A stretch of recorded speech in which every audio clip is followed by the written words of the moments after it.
Halo semuanya, kembali lagi di channel Sun Cinema. Pada video kali ini saya akan lanjut menceritakan seri Rush Hour yang kedua, di mana Jackie Chan dan Chris Tucker masih menjadi bintang utama dalam film ini. Nah, bagi kalian yang belum menonton film pertamanya, ada baiknya kalian menonton dulu, sehingga kalian tidak kebingungan di tengah-tengah video. Oke, nggak perlu berlama-lama lagi, langsung aja kita ke alur cerita filmnya.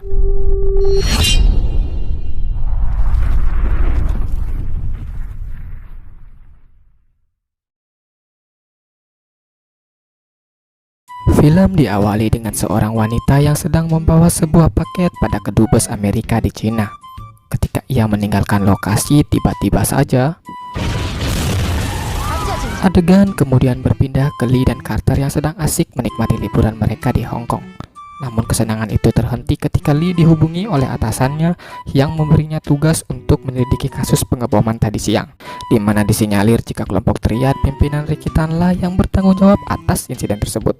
Lee yang tidak ingin mengecewakan Carter terpaksa membohonginya dengan mengajaknya ke sebuah klub malam yang ternyata adalah milik dari Ricky Tan. Carter yang mengira jika klub itu adalah klub pada umumnya dengan percaya diri bernyanyi di sana. Lee yang melihat ulah konyol Carter langsung menghentikannya. Pada akhirnya Lee memilih berkata jujur kepada Carter jika ini adalah klub milik dari seorang gangster dan tujuan ia ke sana hanya untuk memata-matai kegiatan mereka. Akan tetapi Carter malah memanfaatkan hal itu dengan bersikap sok keren di hadapan semua orang.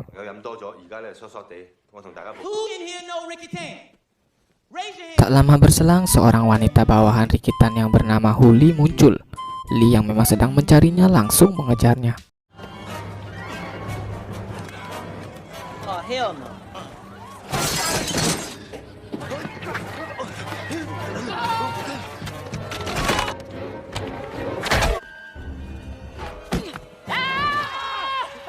Di keesokan harinya, Carter terlihat kesal karena Lee yang telah membohonginya jika ia sedang menjalankan sebuah misi.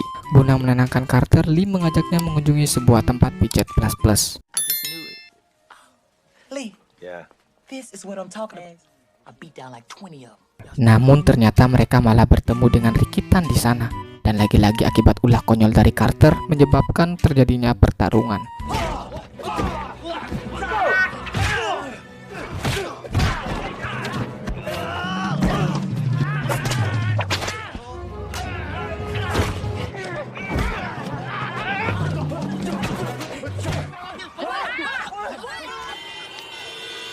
Sementara itu, komandan dari Lee menerima kunjungan dari seorang agen FBI bernama Sterling. Tujuan kedatangan agen Sterling adalah untuk mengambil alih kasus pengeboman itu. Akan tetapi sang komandan menolaknya dengan tegas karena itu merupakan wilayahnya. Namun sang komandan tetap mengizinkannya melakukan penyelidikan di dalam pengawasannya. Setelah itu, agen Sterling dipertemukan dengan Lee. Di situ agen Sterling menjelaskan jika penyerangan itu telah direncanakan oleh geng triad. Karena sebelumnya seorang agen FBI di Amerika telah memata-matai aktivitas mereka di sana. Tak lama kemudian muncullah si wanita misterius yang melakukan pengeboman kemarin. Ia terlihat memasuki ruangan yang baru saja ditinggalkan oleh Carter. Dan tiba-tiba saja Lee mengira jika Carter masih berada di dalam ruangan itu. Padahal Carter sebenarnya sedang asik berbelanja di sebuah pasar. Ketika Carter hendak kembali ke markas, secara kebetulan ia melihat Ricky Tan bersama dengan para anak buahnya. Tak berpikir panjang, Carter pun langsung membuntuti mereka dari belakang. Di tempat lainnya, Lee begitu terpukul karena tak menyangka jika Carter pergi meninggalkannya begitu cepat. Tak lama kemudian ia mendapatkan kabar dari atasannya jika Ricky Tan akan menggelar pesta di sebuah kapal pesiar mewah. Sang komandan juga menginstruksikannya untuk pergi ke sana tanpa menunggu kehadiran agen Sterling. Di waktu bersamaan, Carter yang sedari tadi mengikuti Ricky Tan juga telah sampai di lokasi. Mereka berdua pun saling tak menyadari satu sama lain jika sedang berada di tempat yang sama. Ketika berada di atas kapal, Carter melihat seorang wanita cantik bernama Isabella. Carter pun segera merayunya dengan mengaku-ngaku sebagai pemilik kapal itu.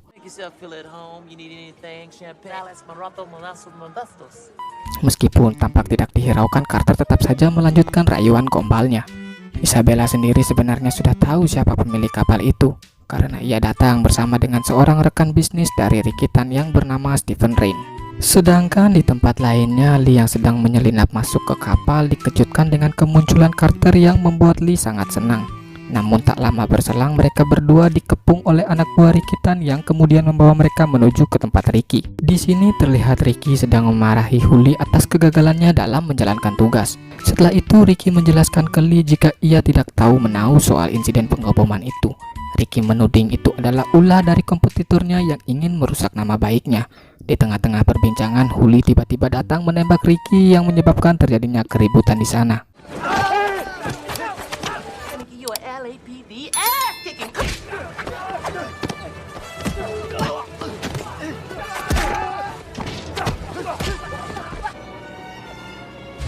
Atas insiden tersebut, Lee terpaksa harus diberhentikan dari penyelidikan dan Carter yang dipulangkan kembali ke Amerika. Ketika berada di bandara, Lee menjelaskan semuanya kepada Carter. Jika ia diindikasikan ingin membalaskan dendam karena dulunya Ricky merupakan partner dari ayah Lee di kepolisian. Ayah Lee menemukan bukti keterlibatan Ricky dengan geng Triad, namun ia terbunuh sebelum berhasil membuktikannya. Mendengar hal itu, Carter pun memiliki petunjuk lain dan mengajak Lee ikut dengannya ke LA. Karena menurut pengamatan pribadinya setiap insiden selalu ada orang super kaya di belakangnya. Dan kali ini ia sangat yakin jika Stephen Rain berada di belakang semua ini. Karena Stephen tidak mungkin berada di Hong Kong hanya untuk sekedar liburan dan pasti ada tujuan lainnya. Setelah itu mereka langsung mengamati kegiatan Stephen dari gedung sebelah, di mana di sana terlihat jika Stephen akan segera meninggalkan gedung. Setelah itu Lee dan Carter mengamati indahnya tubuh mulus Isabella. I just try to stay away. Come on, man. Getting dry. No. Oh, look at that. Nice. What? She took her skirt off. Tak lama kemudian si wanita misterius itu kembali muncul dan memberikan Isabella sebuah bingkisan. Melihat hal itu, Lee dan Carter pun langsung mendatangi Isabella untuk mengambil bingkisan itu. Namun ketika bingkisan itu dibuka, isinya hanyalah beberapa uang. Dan akhirnya kita diperlihatkan sebuah fakta jika Isabella adalah seorang agen khusus Amerika yang sedang memata-matai kegiatan Triad. Setelah itu Isabella menjelaskan jika Triad sedang melakukan sebuah kegiatan ilegal, yaitu mencetak uang dengan menggunakan teknologi canggih, di mana Ricky dan Stephen diduga sedang bekerja sama dalam melaksanakan kegiatan ilegal itu. Dan Lee semakin dibuat terkejut jika ternyata Ricky telah mendapatkan teknologi itu sejak 5 tahun yang lalu, yang membuatnya yakin jika Ricky adalah orang yang bertanggung jawab atas kematian ayahnya. Maka dari itu ia berpikir jika alasan Huli membunuhnya adalah untuk mengambil alat itu. Isabella lanjut menjelaskan jika uang palsu yang mereka buat dapat dilihat ketika dibakar maka warnanya akan berwarna merah. Mereka bertiga pun saling bekerja sama untuk mengungkapkan kasus ini. Mereka pun memulai investigasi dengan mendatangi seorang informan dari Carter yang juga merupakan seorang bandar judi. Si informan menaruh kecurigaan kepada seseorang yang selalu kalah judi dalam jumlah besar, padahal ia hanyalah seorang pekerja biasa. Oh, it's fake. Setelah membuktikannya, Carter dan Lee langsung mendatangi tempat pria itu bekerja. Mereka berdua lantas bertanya kepada front office yang ternyata adalah orang yang sedang mereka incar.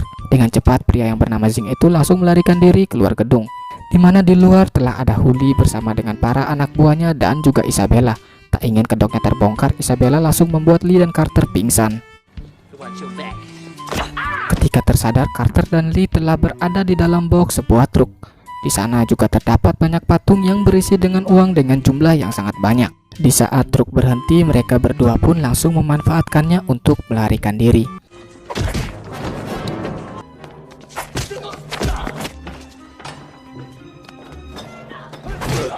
Setelah berhasil kabur, mereka ternyata telah berada di Las Vegas, di mana di depan mereka ada sebuah kasino bernama Red Dragon yang membuat Carter teringat akan kapal milik Ricky Tan.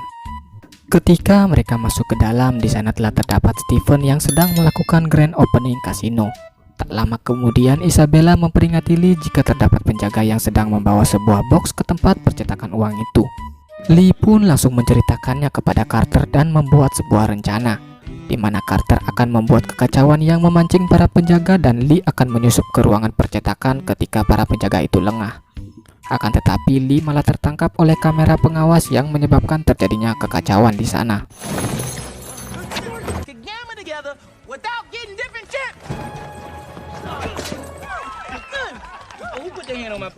Pada akhirnya Lee berhasil ditangkap oleh Huli dan ia kemudian memasukkan bom ke dalam mulut Lee.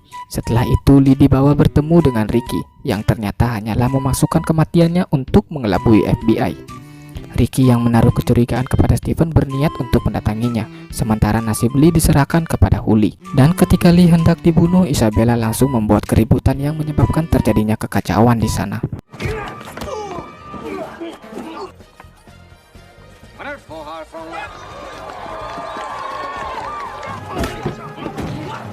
The 27 years Mandela spent in that prison and couldn't get no justice.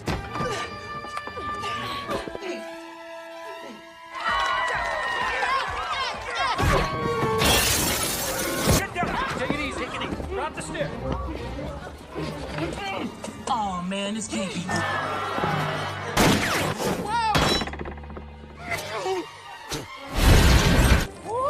Bring it on!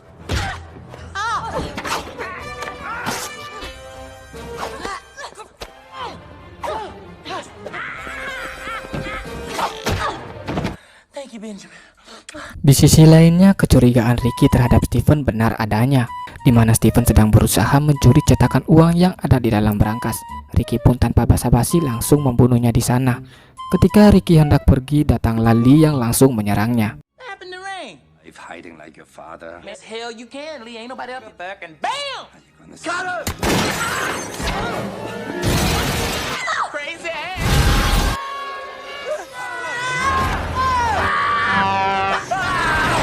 Di akhir film, agen Sterling dan Isabella mengucapkan terima kasih kepada mereka berdua. Mereka juga akan melanjutkan liburannya, namun kali ini ke New York. Film pun selesai. Sekian saja untuk video hari ini, semoga dapat menghibur kalian semua.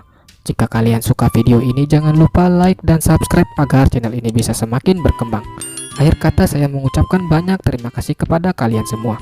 Sampai berjumpa di video selanjutnya.